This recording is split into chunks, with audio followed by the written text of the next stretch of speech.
On the night of April the 13th, 1944, I escaped from Germany. I had been hiding in Freiburg for nearly a year, forged papers, forged ration cards. And then some people I knew put me in touch with a courier. For a fee, he would help you to cross the border to Switzerland. He took my money. We walked, I don't know how long. I was close to collapse. And then he left me. He said, follow the stream. There's a customs house. There'll be no light, but you'll find it. I felt between two worlds. I'd lost all sense of time and place. I kept falling, but felt nothing. And then, at last, I stumbled, and there was concrete, and such a pain in my leg. I was aware of a man coming out of a doorway. Wer ist da? I asked him where I was. Bitte, sagen Sie mir gleich, wo ich bin. Seien Sie ruhig. Sie sind in der Schweiz. Warten Sie, ich komme. And he said, you are in Switzerland, you are safe, it's all right, I'm coming. And Germany was behind me forever.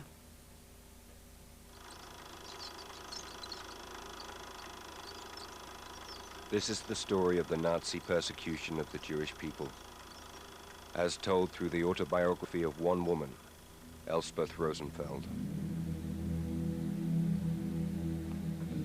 Elspeth was Christian, but her father and her husband were Jewish. And had she been caught escaping, she would have faced arrest, imprisonment, almost certain death. The fate shared by the many million victims of Nazi racism. Yes, please, as soon as you can. She's from Germany, I think. The customs man telephoned for a doctor, and he gave me some brandy, and then we waited. He's very busy, but he'll be here as soon as he can. And I don't know why, he didn't seem to want me to fall asleep, so he kept asking questions. And I found myself telling him everything. The whole story. Is it too painful to talk about? No. No, strangely, quite the opposite. Because, you see, to tell my story meant I was alive to tell it. It meant I knew how the ending went. And the ending was me, there, talking to this foreigner. For so many years, I'd been terrified the ending might be quite different.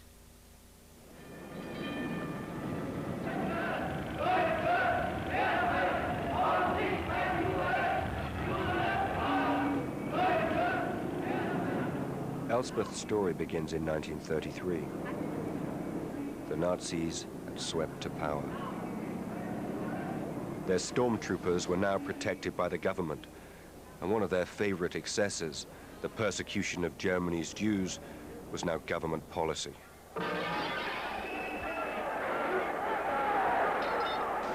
There were arrests, beatings.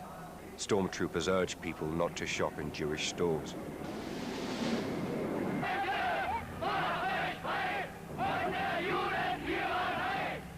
Seems so long ago. I remember the shock. Yes, but this explosion of hatred, it was so overdramatic, I couldn't take it seriously. I remember I was working in the prison services. I was a social worker. I had my hat on. I was on my way out the door, and the director phoned, and he said, you shouldn't come to work anymore. And I asked, why? And he said, you wouldn't be safe here anymore. And I remember thinking that was so funny. I mean, of all places, how could I not be safe in a prison? Was he a Nazi? I suppose so. I think that deep down many Germans disliked the Jews, but they kept their hatred bottled up, and then in 33, pop, the lid came off. For years, the Nazis had spread the lie that Jews were to blame for Germany's decline. Now their policy was to stamp out that Jewish influence. Books by Jewish authors were burnt. Jewish civil servants, lawyers, doctors lost their jobs and suffered public humiliation. For Germany's Jewish community, the basic right just to live and enjoy life like anyone else was suddenly under threat. They were ordinary Germans through and through, but now they'd been picked out, branded un-German, an enemy within.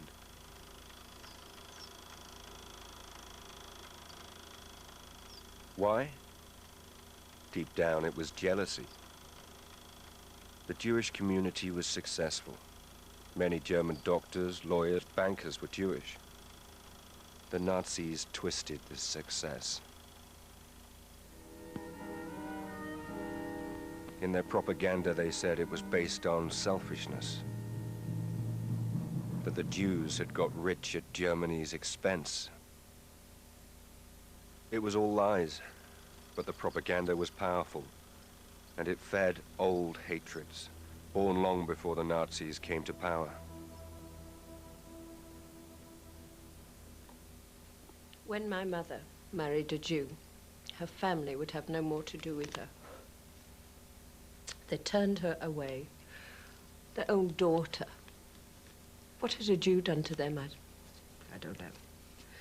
They saw with blinkers, and so they never got to know my father's family. They were wonderful people, so full of life. And then when my turn came, just like my mother, I married a Jew. They were my community. Siegfried. This is his photograph.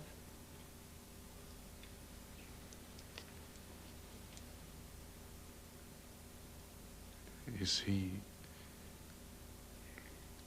Dead? No, he is in England. I think. I have heard nothing for so long. Elspeth married Siegfried in 1930. 5 years later, such a union would have been impossible. Marriages between Jews and German citizens, or those of similar blood, are forbidden. The marriage law, one of the Nuremberg decrees of 1935, was aimed at protecting the purity of German blood. The Nazis divided people into racial types. They said Germans were descended from the Aryan race. This propaganda film shows Aryans of old, the Teutonic Knights, supposedly the root of all German culture and nobility. Pure Aryan Germans could be recognized from their blonde hair and blue eyes. It was all a fantasy, but the fantasy was dressed up as science. Germans were being taught to think of other races as somehow less than perfect. And the German people bought the lie. Signs cropped up. Jews not wanted here. With the Nuremberg decrees, this discrimination was set down in stone. German Jews lost their citizenship. They lost the right even to call themselves German. And yet, you know, the funny thing, how losing your citizenship hurts less than those silly, petty details. Not being able to sit down in a tram. Public benches painted bright yellow, set aside for Jews only. I would not have sat there for my soul. In any case, you're not Jewish. No, but I'm not Aryan either. Oh. Half and half. It was so confusing. They call it a science. They like to think it's so clear-cut, but... I had a friend. He was Jewish, but tall, and blonde. I went with him past a restaurant. There was a big sign, "Jews keep out." And he said, "Watch this."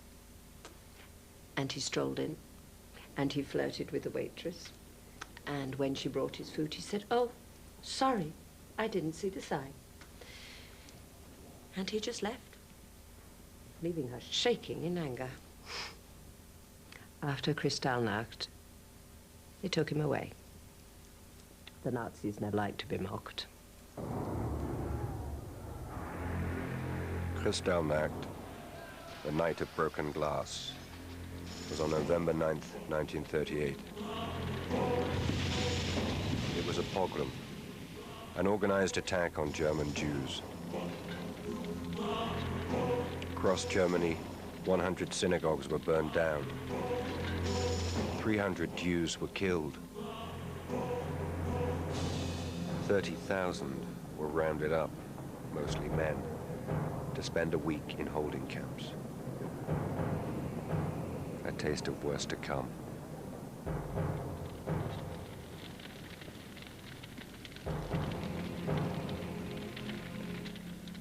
Our house was burned down.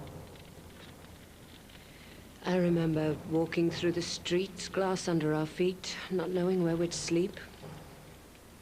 It was the morning after. They were still smashing windows. We had to dodge into the doorways. There were vans of stormtroopers. They'd draw up, arrest people, and take them to the camp at Dachau. It was one of the most terrifying days I can remember.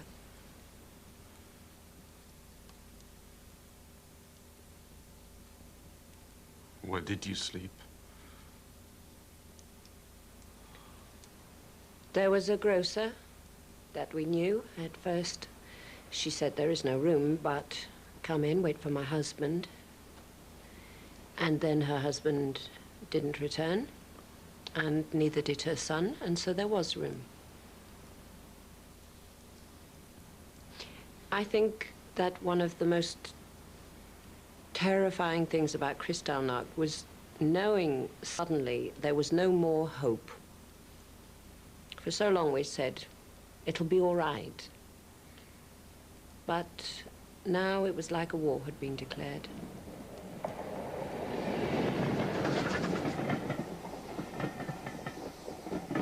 In the year that followed, a third of the Jews still in Germany left the country for America, Palestine, the United Kingdom, anywhere that would take them.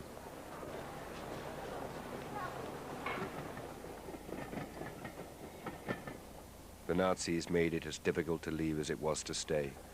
They could take nothing with them, and what they left behind was taken by the government. Other countries put limits on refugees. Queues at foreign embassies stretched around the bloc. One of those lucky enough to get an exit visa was Elspeth's husband, but Elspeth's own papers failed to arrive.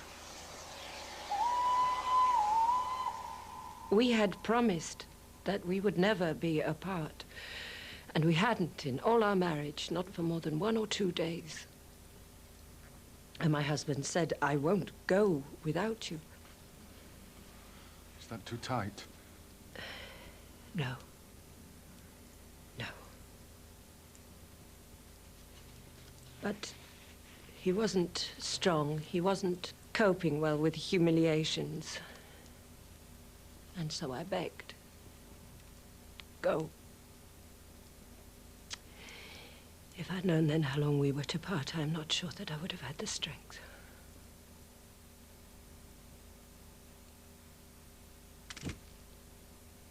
In the 2 years that followed Siegfried's departure in 1939, Hitler took Germany to war against the Allies in Europe and Russia in the East.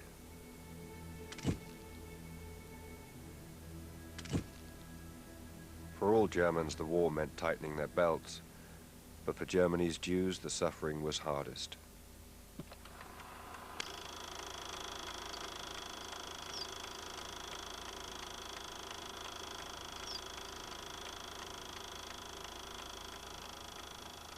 This footage is logged as film number 28 in the Stuttgart archives. It was shot on October the 30th, 1941, as part of a war diary the city of Stuttgart had commissioned. And it shows delivery day at the Jew shop. After the war, a Stuttgart Jew called Frederick Marx viewed this snatch of film. He pinpointed the secret policeman caught idling on camera. But more than that, he questioned their staging of events. Any claim that Jews received the same rations as the rest was propaganda. We still had some meat till 42, then that was stopped completely. Well, there were no eggs. If the film shows crates being unloaded, they must have been ordered for the camera. And there wasn't any oil, though the film shows plenty.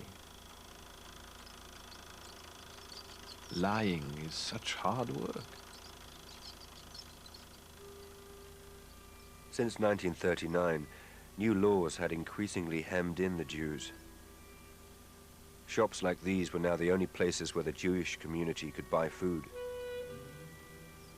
For some, this meant a 6-mile walk every day from the outer suburbs. They weren't allowed on the trams. They weren't allowed radios, pets, typewriters. They had special identity cards stamped J for Jew. And most humiliating, a law decreed 2 months before this film was shot, all Jews in public had to wear a yellow Star of David on their clothes. I would walk through the streets of Munich with a star on my coat, like a leper, ringing his bell. Unclean. Once a woman spat in my face.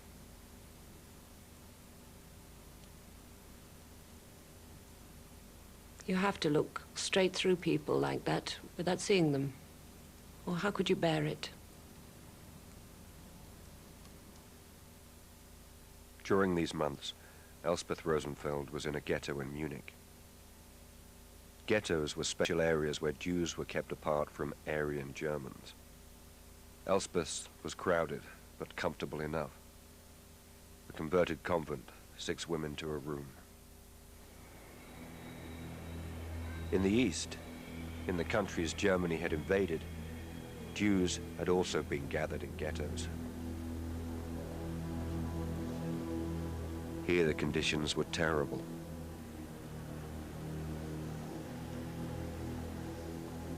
"600,000 ghetto Jews died of disease and starvation.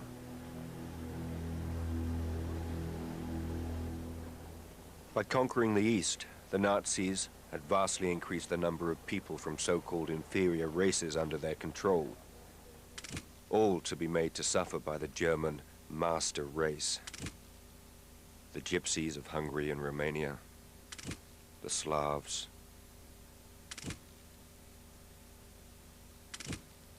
and the Jews of Eastern Europe. 3 million in Poland, 4.5 million in Russia. Ghettos were one solution, but by the end of 1941, another final solution had begun: the mass murder of the Jews of Europe.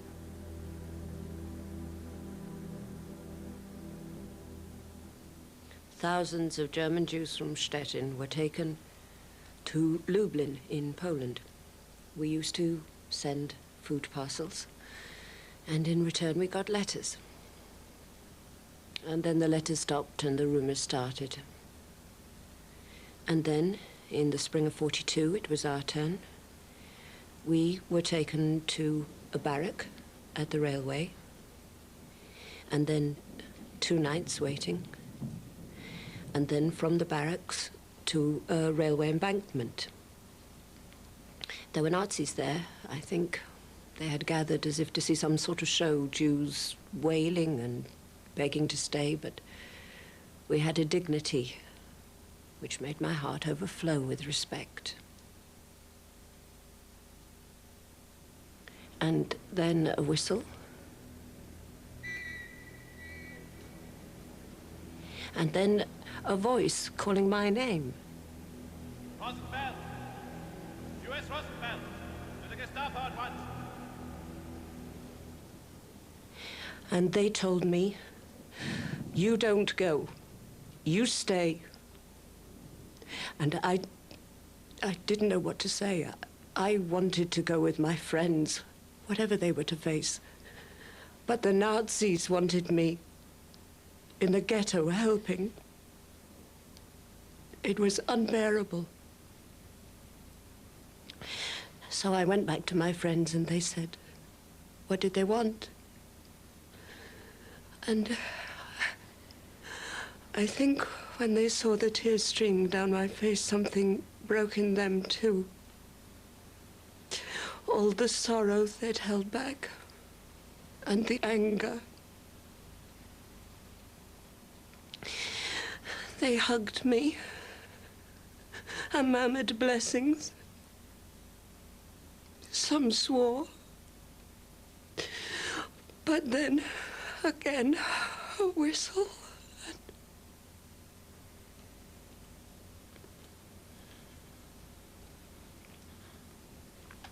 Did you ever hear from them? A letter?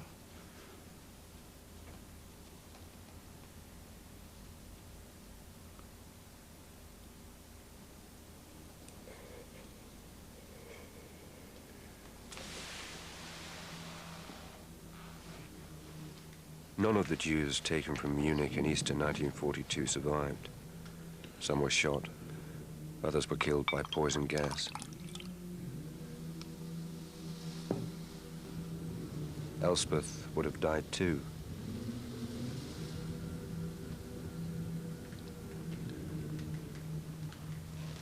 Instead, she went back to the ghetto, stuck it for 2 weeks, and then escaped. She took off her star, burnt her papers. For 2 years, she stayed indoors, hidden, hardly daring to exist. And then the Jewish underground helped her to Freiburg and over the Swiss border. Another 2 years later, in the chaos of post-war Europe, she was at last reunited with her husband. In all, 6 million Jews were killed by the Nazis. 4,000 murders every day for 4 years.